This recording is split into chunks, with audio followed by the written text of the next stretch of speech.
முத்தமிட்டா மோசம் என்ன உண்டாகும்? சத்தமிட்டா நிலைமை என்னாகும்?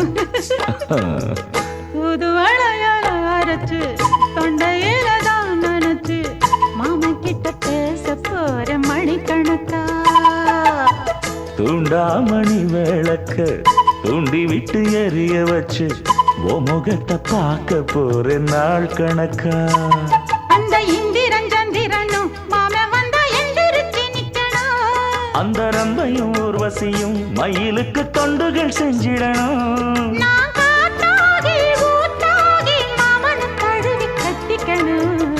தூது வளையல அரைச்சு தொண்டையில தான் நினைச்சு நானும் கூட பேச போறேன் மணிக்கணக்கா.